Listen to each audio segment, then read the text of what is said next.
Buenas. Hoy quisiera hablar sobre Marcelo Quiroga Santa Cruz y este nuevo what if sería, ¿qué pasaría si Marcelo Quiroga Santa Cruz, el político de izquierda más importante que hubo durante los años 70, pudiera participar en las elecciones de 1985, que fue la elección en la que él no pudo participar debido a su fallecimiento, situación que dejó un gran vacío electoral en el país, y su nivel de importancia en la izquierda es tan grande que se confrontó públicamente a líderes de la dictadura de aquella época, bastante importantes y también bastante cuestionables, como lo fue Hugo Banzer en su momento. Y Marcelo Quiroga Santa Cruz tendría que enfrentarse en estas elecciones a tres grandes contendientes: Víctor Paz Estenssoro, a Jaime Paz Zamora y también a Hugo Banzer. Pero en este caso daré un dato interesante de lo que podría pasar con este último candidato electoral. ¿Cómo serían las elecciones generales con la presencia de Marcelo Quiroga Santa Cruz? Pues esto es bastante difícil de saber a ciencia cierta, pero se puede deducir por varios puntos que voy a hacer. Y ya las cuestionantes que hay que poner para saber por dónde vamos sería cómo sería el panorama, y también él podría llegar a ser presidente, e inclusive qué impacto tendría entre los bloques de izquierda y derecha de la época.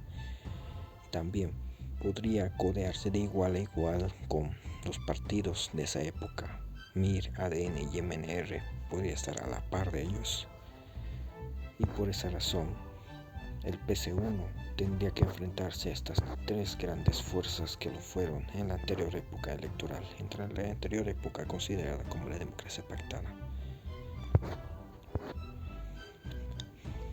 ¿Cómo podría participar Marcelo Quiroga Santa Cruz? Como ya mencioné, él falleció durante esa época. Por esa razón, él debería, por así decirlo, sobrevivir su intento, la situación que provocó su muerte, el asesinato que le hicieron. Y para esta situación existiría obviamente que él sobreviviese y se exiliara, y en este caso también provocaría otros escenarios, como por ejemplo el juicio de responsabilidades de Banzer podría haber o no. También tendría que sobrevivir las dictaduras de García Meza y la junta militar, cosa que también volvería después de esa situación. Tendría que enfrentarse a la situación de escapar de García Meza y también enfrentarse a la dura situación del gobierno de la UDP y el escenario del exilio y el regreso en 1982. Después del golpe de García Meza, Quiroga se exilia en el exterior.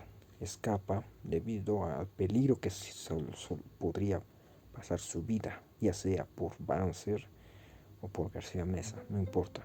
Cualquiera de los dos podría causar problemas para su vida.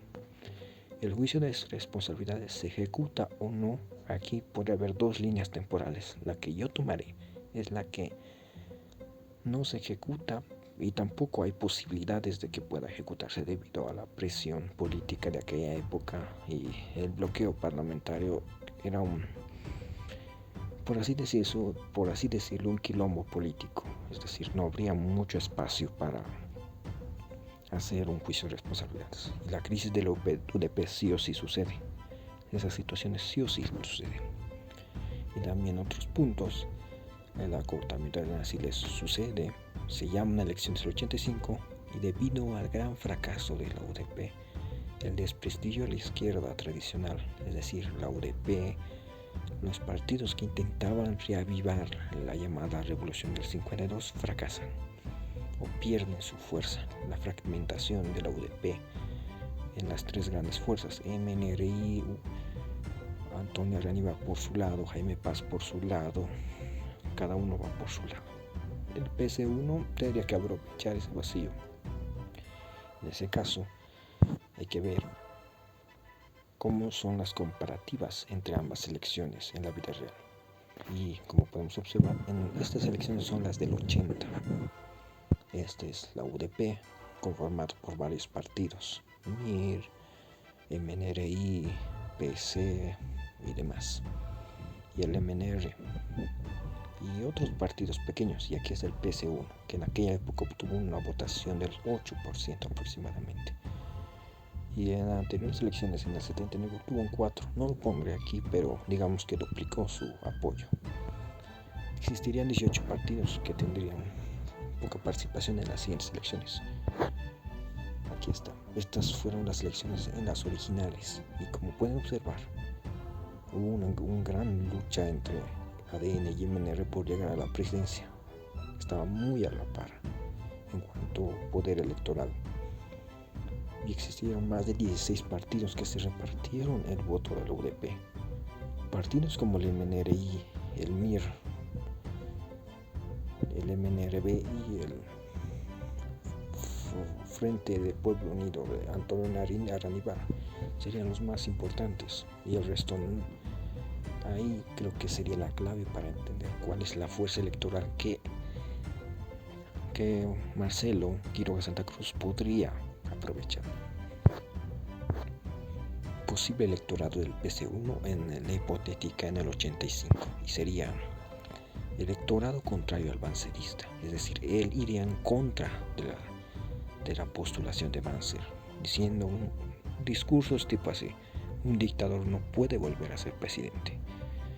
También sería contrario a la izquierda de la UDP, el MIR, el MNRI, sus facciones que se separaron en aquel momento. Es decir, para hacer un paralelismo, sería como Andrónico y el arcismo y el levismo por sus lados. Así sucedió en esta época, cada uno iba por su lado, contrarios a la izquierda y los remanentes del UDP y su gestión gubernamental, y su electorado sería contestatario, contrario a la postulación de Banzer y a las de derecha, pero también sería de izquierda.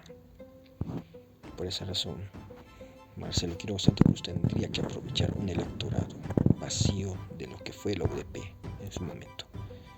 No creo que podría obtener todo el electorado de la UDP, pero sí yo creo que sí estos resultados serían los más ideales en su caso, duplicando o casi duplicando su poder electoral anterior.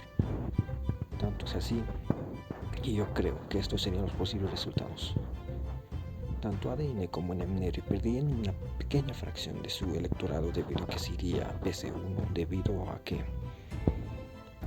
de tanto ir en contra de Hugo Banzer de ADN, PC1 Marcelo podría ir en contra de Hugo Banzer, y lo cual podría perder una pequeña parte de su electorado, al igual que el MNR, que una parte de su electorado del MNR era también de izquierda, aquellos que no querían que la UDP tomara el poder, es decir, las facciones del UDP, porque bajo la perspectiva de ellos dañaron el país y no solucionaron los problemas, pero tampoco querían que Banzer entrara al poder. Como pueden observar, esto sería el posible mapa electoral, y algunas zonas que las haré más a detalle en un video más corto y con ejemplos de fondo. Esta sería, no cambiaría mucho en Oriente, pero donde sí habría ciertas partes sería en Occidente.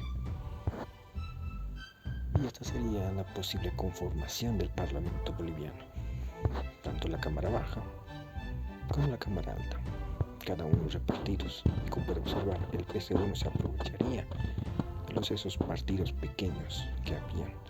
Esa dispersión de votos era la primera vez que 18 partidos participarían en una elección. Eran demasiados partidos, y aprovecharía esos pequeños partidos de los que no tenían representantes tan grandes como el MNRI, el MIR, Frente Unido del Pueblo de Antonio Aranibal, y tampoco el MNRB. Estos tenían una representación más firme, lo cual no podría haber su dispersión de votos al PC. En el caso de la Cámara Alta, pues no cambia casi nada, debido a que ambas fuerzas, ADN y MNR, acumularon mucho voto, lo que significaría que no habría grandes cambios. Pero el PC1 sí se volvería una fuerza interesante en el panorama electoral y en el panorama por así decirlo, de la izquierda. Un panorama que, si bien no cambiaría en la segunda vuelta, pero sí, por así decirlo, marcaría una gran diferencia y sería un gran, por así decirlo, una gran piedra en los zapatos de las nuevas fuerzas políticas de derecha. MNR y ADN tendrían que ver cómo seguir adelante con un PC1, una fuerza de izquierda bastante bien consolidada, aparte del MIR, por lo menos en sus días. Y por ahora eso sería. Este video es un poco más largo que los primeros que hice, pero lo hice para no tanto alargarme. Muchas gracias. Y ya veremos.